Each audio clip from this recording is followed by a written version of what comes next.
The conflict between Humza Yousaf, the former First Minister of Scotland, and Elon Musk, the billionaire owner of Twitter, has drawn considerable attention.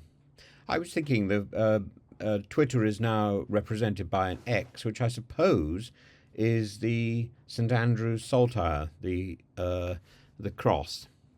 Isn't that interesting? But this spat over race, power, social media in contemporary politics is not attractive, and central to this feud is Humza's now famous white, white, white speech delivered in the Scottish Parliament in June 2020, following the Black Lives Matter emergence. And this speech and the subsequent reactions to it have become a flashpoint in the debate about racism and the misrepresentation of minority groups in positions of power. His speech was a powerful indictment of structural racism in Scotland, highlighting the overwhelming whiteness in senior positions across various sectors, and his intent was clear: to underscore the lack of diversity and to call attention to the systemic barriers that have prevented people of colour from reaching positions of influence. His exact words were, at 99% of the meetings that I go to, I am the only non-white person in the room. He then listed various senior roles in the judiciary, police, health sector, trade unions, emphasising the racial homogeneity by repeating the word white after each position. Yousaf's point was that there are not too many white people, but rather the absence of racial diversity in leadership was a collective failure, a stark reflection of systemic inequalities. Rather like looking around and seeing how many women have positions of power in our society. However, right-wing commentators and social media users, including Musk, have distorted Yousaf's message, accusing him of being racist against white people, and this deliberate misinterpretation culminated in Musk's inflammatory tweet where he called Yousaf a blatant racist.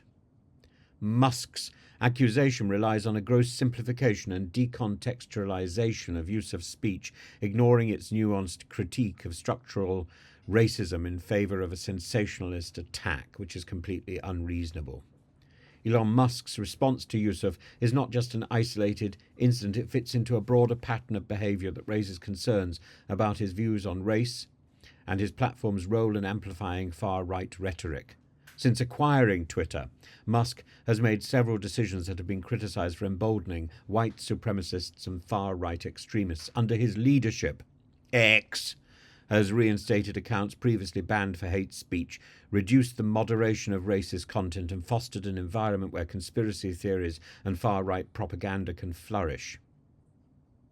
Musk's own tweets during the far-right riots in England and Northern Ireland, where he suggested that a civil war was inevitable and accused UK authorities of favouring minority groups over white agitators, further cements his alignment with far-right narratives. His use of the platform to promote such views not only reflects a troubling bias, but also contributes to the spread of harmful ideology.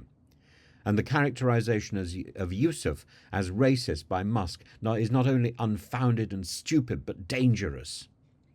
It mirrors the tactics often used by far-right figures who seek to discredit and vilify minority voices by accusing them of the very prejudice they are fighting against.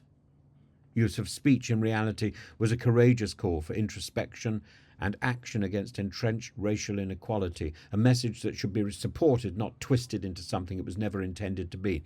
Yousaf's actions and his speech should be seen as part of a necessary conversation about diversity and inclusion in public life. His willingness to address uncomfortable truths about structural racism is commendable, and especially in a political climate that often shies away from such discussions. The backlash he has faced, particularly from figures as absurd as Musk, illustrates the resistance that minority leaders often encounter when challenging the status quo. Critically, Musk's behaviour on Twitter highlights the dangers of allowing individuals with vast wealth and influence to dominate public discourse without accountability. His platform has become a breeding ground for hate speech and misinformation, and his personal interventions in discussion of race have often exacerbated tensions rather than fostering understanding. The spat with Yousaf is just the latest example of how Musk's actions can have serious real-world consequences, particularly for those who are already marginalized. The feud between Yousaf and Musk is emblematic of larger issues surrounding race, power, and media. And Yousaf's speech was a necessary and brave critique of structural racism in Scotland, while Musk's response is rooted in misrepresentation and inflammatory rhetoric. This incident serves as a reminder of the importance of supporting leaders who speak out against inequality and the need to hold powerful figures like Musk accountable for their actions and the impact that they have on society.